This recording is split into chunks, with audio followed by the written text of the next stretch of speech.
He's talking about colonizing Mars. We're gonna have a base on the moon. We're gonna send people to Mars. The whole purpose behind Tesla is we want to serve as a catalyst for accelerating the electric car revolution.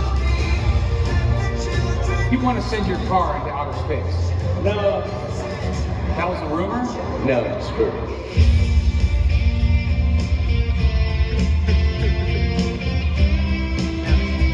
Tesla's doomed and it's going to fail.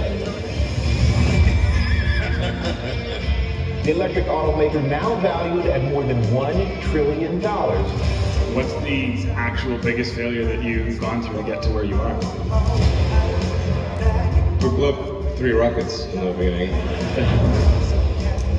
If someone ultimately does get a neural link installed, what will take place? The principle fix almost anything that is wrong with the brain. Well, Earth is the cradle of humanity, but you cannot stay in the cradle forever. It is time to go forth, be out there among the stars, expand the scope and scale of human consciousness.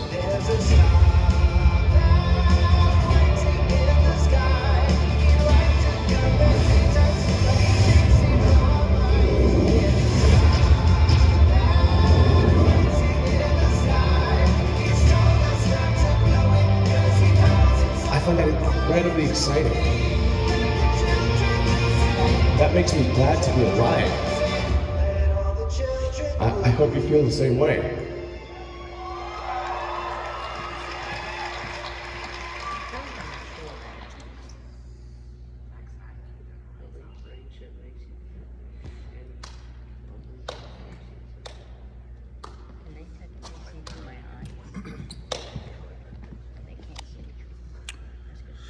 Elon Musk was born into a wealthy family in South Africa, June of 1971. His mother was a Canadian model. His father was an engineer, pilot, and sailor. Even though his family had money, Elon did not have a very happy childhood. Elon was small, he was scrawny, he lacked social skills. He is on the autism spectrum, and he had really no friends growing up. He was bullied a lot, and one time he tried to stand up to 4 bullies at once. They ended up pushing him down a flight of concrete stairs, and he had to go to the hospital. They threw him downstairs, they ran away, someone found him, and he spent 4 days in the hospital. In addition to his social awkwardness and loneliness, Elon's father was reported to have been manipulative and abusive towards his mother. After Elon got out of the hospital, his father did not comfort him, but actually ridiculed him for allowing the other boys to beat him up and ended up calling him a loser. Elon, obviously, does not speak to his father to this day. He's still alive. When Elon was 10, being 1981, he began to be interested in these new things called, does anyone know? Cars. No. Electric. Rocket ships. No, computers. Computers. In 1981, he began, thank you, Dominic. He began to be interested in computers when he was 10 years old. Along with that, he was really interested in the video game capability of the computers. He taught himself to write computer code and simple programs, and at the age of 12, he sold his first video game called Blastar to a technologies magazine company for $500. Pretty good for a 12-year-old, you know, I mean, 12-year-old, shoot. Can I be autistic? Elon bounced around from different colleges and universities and ended up at the University of Pennsylvania in the early 90s. This is kind of funny. To help him pay for college, he would throw these big house parties, but he'd sell tickets to them. So that's one way that he made money when he was in college. His first big success came from a company that he and his brother founded in the late 90s called Zip2, which was basically an early version of Google Maps, but only for cities. So they developed this program called Zip2, him and his brother, and they ended up selling it. He and his brother sold this company to Compaq, And Elon's share, $22 million. Isn't that crazy? That's crazy. That would have been in 99. He was born in 71. So what does that? 81, 91. So he's almost 30. So he's 28 years old, and boom, 22 million bucks. Isn't that crazy? What was the name of the company? Zip2.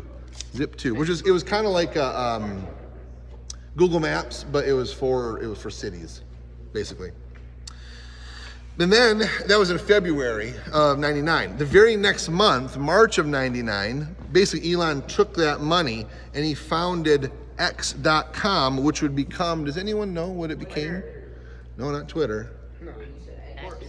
This is early. This is real early. I know he has the social media X platform now, but does anyone know what X.com was? This is late 90s. I'm sorry? Google. Nope. PayPal. So that originally, it was the format, it was a skeletal base foundation for PayPal. That's really what it was. But it wasn't called PayPal. No. He developed X.com, which was the foundation for PayPal, and then when he sold X.com, it was changed to PayPal. Yeah. Yes, sir? He does now, yeah. Which is now X, right? Yeah. He has a thing for the Roman numeral X, and we're gonna get into it a little bit. It's kind of interesting. He's a quirky guy. And we're gonna get into it a little bit. He sold PayPal, or PayPal then was sold to eBay in 2002, making Elon another $176 million. Which is crazy. It's just crazy, right? Elon then founded SpaceX in 2002. His goal with SpaceX was to commercialize space exploration, because up until then it was all government funded, right? Like NASA and things like that. He wanted to commercialize it, which he basically has. Does anyone know what his ultimate goal is that he wants to do in his lifetime with SpaceX? What is it? He wants to colonize Mars, which sounds crazy, right? But it's people who think outside the box, who are kind of a little on edge, that actually make things happen. I mean, it's pretty wild, the things he's done. But that is his ultimate goal. He wants to colonize Mars in his lifetime. That's what he's reaching for. Let's see here. Now, when SpaceX was originally founded, it was so expensive to get off the ground. Now, he was a millionaire. You know, he had the 22 million, then 176 million. But even with those millions of dollars to found SpaceX, he went bankrupt because of founding SpaceX in the early 2000s. Interesting to know this, Elon did not invent Tesla. I don't know if you knew that or not. Tesla already existed, but what he did is he got involved in the Tesla company, in electric cars and that sort of thing. He owns it now. He eventually became the CEO and then eventually became the owner. Tesla was a smaller company, and when he took it over, he obviously blew it up to what it is today. Yes, sir? That's a Tesla product, correct? Yes. Yeah, you could say that. Yeah, yep. The Tesla cars, the Cybertrucks, that is a Tesla product. Yeah. Did I hear someone else? Yes, sir. Say it one more time. I can't hear you. Yes. I didn't look that up. I don't know. I'm not sure. But it was not nearly what it is today than what it is now. Landon, you with me? It was not nearly what it is that it is today, and that was because Elon took it over, right? If anyone's going to take over a company, I would want Elon to do it. I mean, if I want to see that thing really expand, he would be a good person to do it. So Elon did not found Tesla. He became involved in the company. He was given the role of CEO, co-founder, eventually owner. So through Elon's leadership, Tesla has become one of the fastest growing companies, not just electric car or a car company, but one of the fastest growing companies in the world, not just the US, but in the world. And it was named most valuable auto company in 2023, Tesla was. Today, now this is when I wrote this lesson originally, and I'm actually going to give you updated numbers in a little bit, but not on Tesla specifically. But when I wrote this lesson originally, it was back in February of last year, and so it's almost been a year, and so I updated some numbers. I'll give you those in a minute here. But back in February, Tesla was worth $580 billion. Now, he's not worth that. That was the company Tesla was worth that back in February. Back in February, here's where I'm going to update some of the numbers.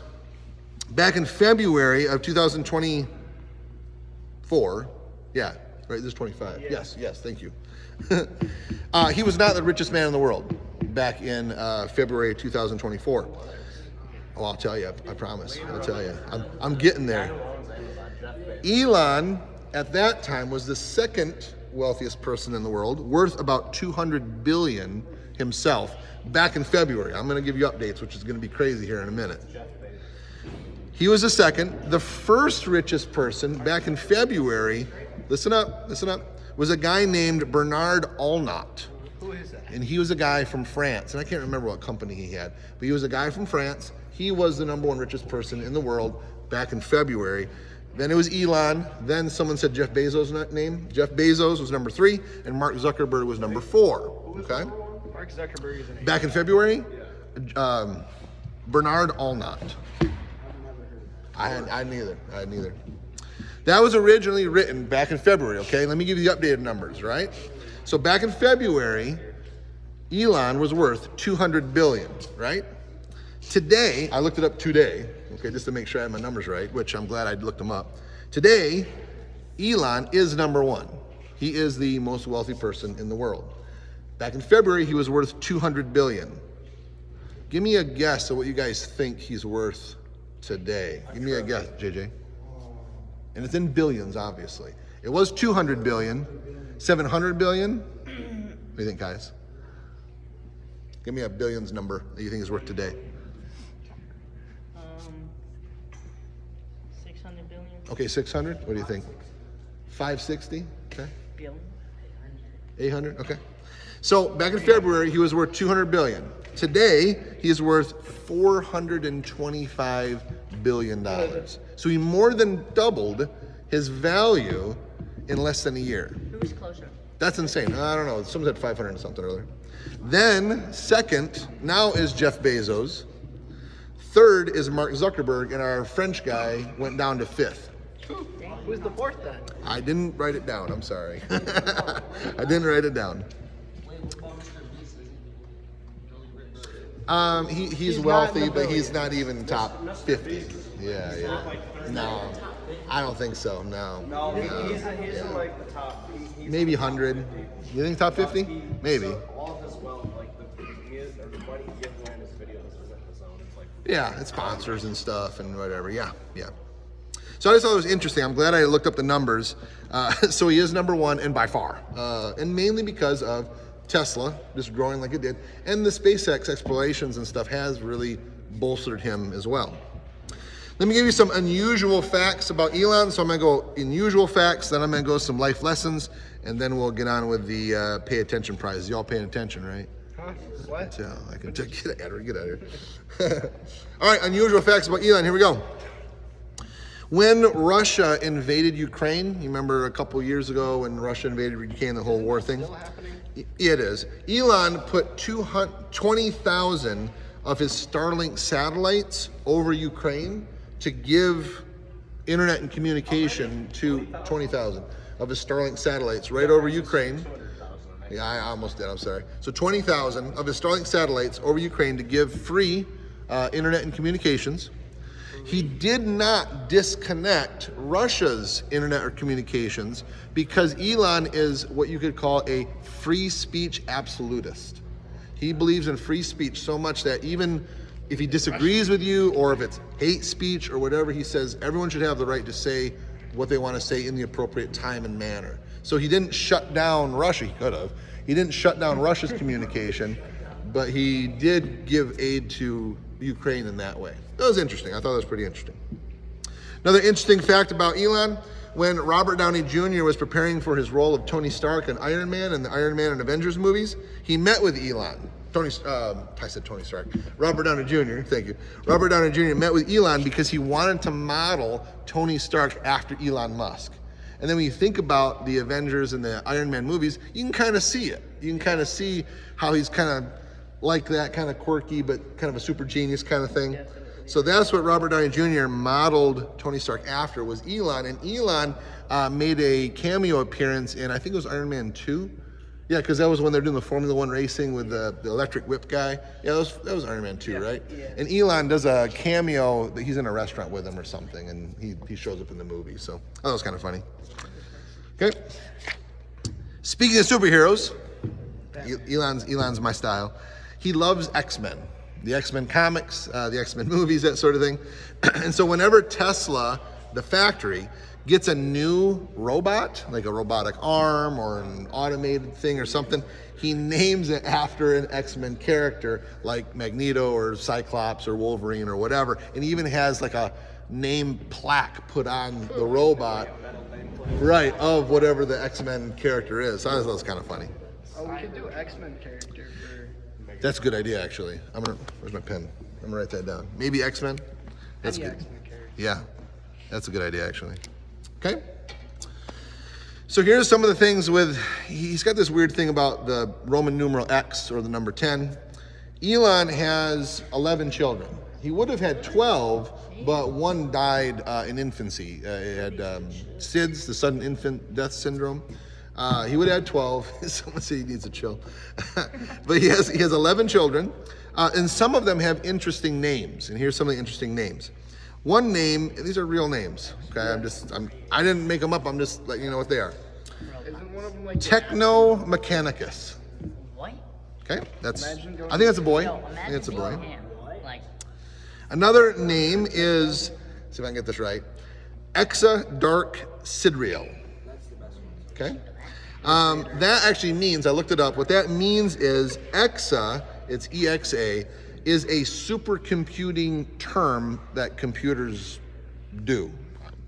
I don't know. It's just, so Exa means supercomputing term. The dark part of that name refers to the unknown. And then Sidriel is the, it's gonna get really nerdy here, is the elven word, like elves, okay, is the elven word meaning a true time in the universe. I didn't make it up. So if you said that name, it would be supercomputing term of the unknown, the true time of the universe. That's the kid's name, okay? That's not even the weirdest one. You ready for the weirdest one? Okay. Isn't it like the at symbol? No, but close. Okay, so this is a name. You ready? It's like a bunch of numbers. It's like a bunch. It is. It's Roman numeral X, AE, A, Roman numeral 12. So it's XAE, AXII. Okay? What that one means, X is the unknown variable, like in mathematics, right? X is the unknown variable. AE, getting nerdy again, is the elven spelling for love, which also can be used for the term for AI, for artificial intelligence. I thought you were going to say for like this kid, like we have AD and... Then the A Roman numeral 12, so AXII, that is the name of a special aircraft that he likes for reasons. All right. So he's a quirky guy. So XAE, and I think they shortened it to like, they call him something else, like 12.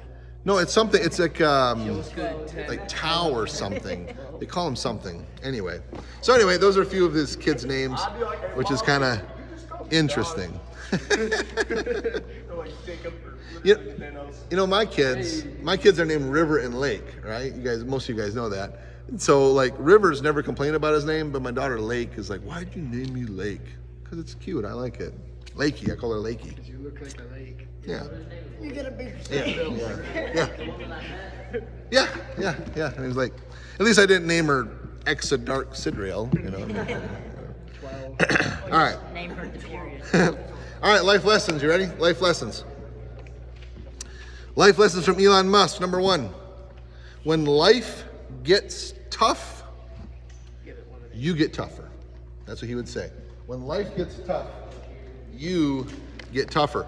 So oftentimes, when we see someone who's successful on a major level or a minor level, whatever it is, What do we typically, yeah, the fly. A fly in January. Usually when we see somebody who is successful, what do we typically see? We see their what? Money. The money or the results or the success, right? Their happiness. Their happiness, they reach their goal, you know, whatever it is. What do we not typically see?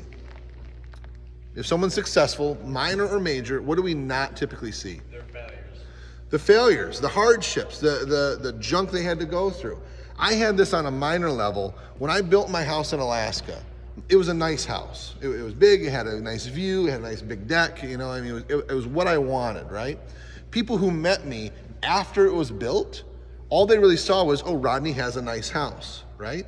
But people who watched me toil and tarry and be out there in negative 30 degrees, like literally building that thing, they would say, oh, that's not, he doesn't just have a nice house, that's the house that he built.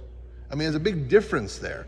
And so I noticed that when I would talk to people, that those that saw me, and not that I was like looking for attention, but the people that just saw me build it versus those that came into my life after it was built were different. Like they saw what I had versus they saw what I earned through the, yeah, what I did through the hard work and whatever. Yes, sir? Why do you leave Alaska? Reasons. I don't have time to get into them all right now. My family's here though, that's a big part of it. My family's in Michigan, yeah. I just went on a side quest. Yeah, it was a 7-year side quest, yeah. So Elon, when life would get tough, what he would do is he would simply get tougher. It didn't mean that he would just bulldoze people or, you know, my way or the highway and throw a fit and stomp his feet. It just meant that he would find a way to do it. If he was told no in this area, he would find a yes in a different way. He would either go around or go under or go over or whatever it was. There always was a solution. It seems like there's two types of people in the world, and I'm kind of going on a rant here for a minute. It seems like there's two types of people in the world. People who look for no's, reasons why they can't do something. Oh, I can't do that because this. Oh, I can't accomplish that because this. Whatever it is. I wasn't given enough education, or I don't have the resources, or I wasn't raised right, or whatever it was. People who always look for a no, they always look for an excuse. Then there's people who look for the yeses. They say, I don't know how I'm gonna do it. I'm not sure what's gonna happen here, but I'm gonna find a way. I'm gonna find a way to get that thing done. I may have to adjust, I may have to be flexible, but eventually I'm going to get it done. There's two types of people. Elon has an amazing ability, and this is the key to doing things that are difficult. You ready? Elon has an amazing ability to endure pain. To endure pain. People close to Elon Musk would say this. They would say that he has this incredibly high tolerance for discouragement and pain. Like what, JJ, what you said. Oftentimes we don't see the failures. He was able to put a rocket in space, a commercial rocket in space, but how many of his rockets blew up? 3. More than that, actually. At the time, it was 3.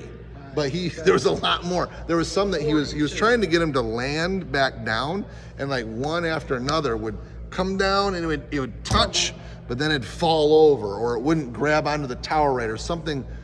He blew up lots of rockets, millions, if not billions of dollars before he actually had that successful rocket land back on Earth. Did you all see that video? It was maybe 2-3 months ago, maybe, where the tower grabbed it with like the pinchers. They call them chopsticks. Yeah, what an amazing thing, you know? So we see the success, but we forget about the 30 rockets that blew up before that, right? You have to be able to endure pain if you're going to be successful. Because what happens is oftentimes when someone has a goal, when someone wants to accomplish something, little or small, the first time they run into a pain or they run into a discouragement or they run into something, they say what? No, I'm out, I give up, I'm done, I quit. And it's those that can say, no, I don't like this pain, I don't like this discouragement, but I'm gonna keep going, I'm gonna keep pushing. Those are the successful people. So that's what Elon would say. He would say, when life gets tough, you get tougher. You get tougher. Okay, number two. You're not defeated, and these flow together. You're not defeated if you lose. You're defeated if you what? Win. What'd you say? Quit. Quit. You're not defeated if you lose. You're not defeated if you get knocked down. It's if you say, I'm not gonna get back up, I quit. Then you're defeated. Then you're defeated. You're not defeated if you lose, you're defeated when you quit. Elon lost many, many times. That's why I mentioned when he founded SpaceX originally, he went what? Bankrupt. He had almost $200 million at that point. As a young man, as in his late 20s. Why didn't he just go chill out on an island? He could have for the rest of his life. He said, no, I have a better purpose than just chilling on an island. I'm gonna do something with my life. And it cost him. Life always does. Life always does cost you things. Many of Elon's rockets through SpaceX blew up. In his face, you could say. Blew up in his face. Tesla had many, many issues. I mean, do you guys remember maybe 8, 9 years ago when they presented the Cybertruck for the first time? 9 years ago? I think maybe 10 years ago, I don't know. They had the Cybertruck on stage and they were really saying, it was the windows, right. They were saying these windows are unbreakable. And then a guy came up there and he had like, I don't know what it was, something, a metal ball or something. And to prove that they were unbreakable, the guy threw the ball at the window, and what happened to the window? It shattered. It just totally broke. It just totally broke. So what did Elon do with that? Did he say, oh no, my life is over, I might as well just fold and wrap up and quit Tesla? He fixed the problem. Joe Rogan was in that video, right? Do you know what Joe Rogan did to a Tesla truck? Did anyone see that video? Bow and arrow. He shot, right, a heavy weighted compound arrow, bow and arrow, with a very hard broadhead. That's a good video, but you need to watch Whistling Diesels. Do you know who that is? I think I do. The guy who buys everything to destroy. Yeah. I did. He's a younger guy. He's like a country guy, younger guy. He's thin. Yeah, and he like pulls it apart and stuff. Yeah, there's 2 of them. he put huge windmill wheels on a car or something. Or was it a Tesla? Oh, okay. He did it on a Tesla. But Got you. I need to watch Oh, that. yeah, it was both. I'll check it out. So he would say this. You guys ready? Edward, this way. He would say this: failure does not make you a failure. Let me say that again. Failure does not make you a failure. Losing does not make you a loser. And that's exactly what his father said he was, right? When he went up against those 4 bullies, got thrown down the stairs, was in the hospital, his father said, you're a loser. Good night. But he would say today, he would say losing does not make you a loser. But he would say this, but to give up will cost you everything. What if Elon founded SpaceX, went bankrupt, and then gave up? What would have happened to him? He'd be living in a box. Would we be talking about him right now? No. He went bankrupt in early 2000s through SpaceX. If he would have just folded when that happened, or folded when the Tesla truck window got smashed, or folded when the rockets blew up, we wouldn't be talking about him. But he kept going, he kept pushing through, he kept finding new solutions, new ways to hit his goals. I want to say this: giving up is a vicious cycle. It starts small. I want you guys to realize this. It doesn't start big. Giving up does not start big. No one is going through life and it's going well and they wake up one day and say, you know, I'm going to give up on everything I've ever done. It doesn't work that way. It starts small. Think about a class you guys are in, a school class. Do you just give up on a whole class one day? Say you have an A in there and say, you know what, I'm kind of done with this. There's a few more weeks left, but I'm just done. And I'm just giving up on that A class. I did that. Some of you, that doesn't typically happen. How it does happen is you say, you know what, I don't want to do that homework assignment. I don't want to study for that test. So I give up on a homework assignment, which causes me to give up on maybe that week's worth of work, which makes me give up on the final, which then makes me give up on that class. And if you're not careful, you give up on high school entirely. It starts small. My point is, it starts small. It doesn't start big. It starts with a little thing at a time. It can be at Pineview. I don't want to obey that one little rule. It's annoying. I don't get it. I think it's stupid, so I'm not going to obey it. And that leads to another thing, and that leads to another thing. Giving up starts small. It always does. So the best thing to do is to stop the vicious cycle while it's still small. Because once it gets too big, you can do it, but it's all that harder, isn't it? Okay. Okay. Okay. So number one, when life gets tough, you get tougher. Number two, you're not defeated if you lose. You're defeated when you quit. Number three, I like this a lot actually. And this is something he literally would say to his employees. Number three is this: do the impossible by Friday. Do the impossible by Friday. So what he meant by that was this: he would not tell his employees, get that project done by Friday. He wouldn't say that. He wouldn't say, you got this much time, you got to get done by Friday. I want it on my desk on Friday. He wouldn't say that. That's not how he works. He would assign an assignment, he would give a project to an employee, and it may be difficult. And he would ask the employee, can you do the impossible by Friday? That's what he would ask the employee. And if the employee said, I don't know how, but yes, I can, he would say, great. And he would not bother that employee again. He would trust the employee would like how he goes through life, would find a way to get it done. It may seem impossible, but give a timestamp to the impossible, and all of a sudden it's tangible. Again, not that it even compares, but going back to me building my house, I had very real deadlines I had to hit, and some of them I barely hit. Let me give you an example. So in Alaska, cement does not like to cure when it's very cold, right?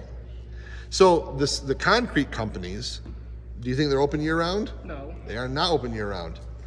I was ready to pour my floor of the foundation late October. Now in Alaska, that's a problem, okay? So I am calling these concrete companies, and what are most of them? They are closed. I found one with one driver who was still there. I basically had to beg them. I'm like, I'm ready today, come tomorrow morning, and I'll give you a big tip. If you can get that driver to come out to my house, and they have something called accelerant they can put in concrete that kind of creates its own heat and it allows it to cure in colder temperatures. Not like winter Alaska temperatures, but if it's kind of cold. And so I called them, and the guy was on the phone, and I'm like begging him basically, please, because if I didn't get that poured that day, I would have had to wait until March or April. It would have been a nightmare. And I had to build on top of that concrete through the winter. So I had a very real deadline. He came out, it was difficult. He got stuck a couple times, but he did pour that floor, and I definitely gave him a good tip. So I really appreciate it. You're all like, how much? How much? Did you build your house like in like Alaska, in like a town, or like out in the bush? Just outside of Fairbanks, and so I was up in the hills, basically the wilderness, but I was about 20 minutes from. So you were in the bush, you just weren't deep in the bush. Yeah, that's a good way to say it. Yeah. Caden? How much did you pay for the house altogether? All of my blood, sweat, and tears went into that house. I'll say it that way, which is worth more than money. I don't want to say. Where am I at here? So I had to oftentimes do the impossible by a certain time. Can you do the impossible by Friday? Another way to say it is do hard things. If you're not doing hard things, like in life, like what are you doing? There's actually a book that was written by teenagers called Do Hard Things. And I really encourage you to read it. It's old now. Yeah, they're probably as old as I am now. But when they were teenagers, they wrote it. It was two brothers, they wrote it. And I thought it was very good. You were not put on this planet to sit on an island and just chill, even if you have millions of dollars. I mean, Elon is a good example of that. He had millions of dollars, and he did not just disappear onto an island and you never heard about him. He invested that money into what he would consider his purpose. A man without a purpose is a what man? Who remembers? Dead man. Lonely. You said dead. I mean, emotionally. Yeah. Do you know, Dominic? Do you remember? A what Lonely, man? Single. Let's start with a his D. Kids don't like him. And that's my dad. You're going too good. Almost. Depressed. Absolutely. You find a man who doesn't have a purpose, you'll find a depressed man. 100%. Men are designed to fulfill a purpose. And a lot of you, as young men, you're discovering what that purpose is. And it's okay if you don't know what that is. But right now, you are designing yourself, you are working on yourself to move into that purpose eventually. If you have a good foundation of what type of man you're going to be, you'll be able to fulfill that purpose all the more easy because you're ready for it. Sometimes purpose is thrust upon us, and if we're not ready for it, we could fail. But even failure isn't going to knock you down completely if you keep getting up and you keep getting up. So your job right now, yeah, you can have some purpose, but really what your job is right now is to prepare yourself for whatever that purpose is. You're at that prime age where you're almost into adulthood. Some of you are real close to adulthood. You're at that prime age where it's time to realize I need to get myself ready for whatever that purpose is. Your education, your character, your integrity flows into that purpose. So my question is, what is your impossible? That's my question. You don't have to answer, I just want you to think about it. What is your personal impossible? And can you have it on by Friday? I can't, no. I can't dunk, so no. Okay, you guys ready for pay attention prizes? Yes. Okay. I fell asleep.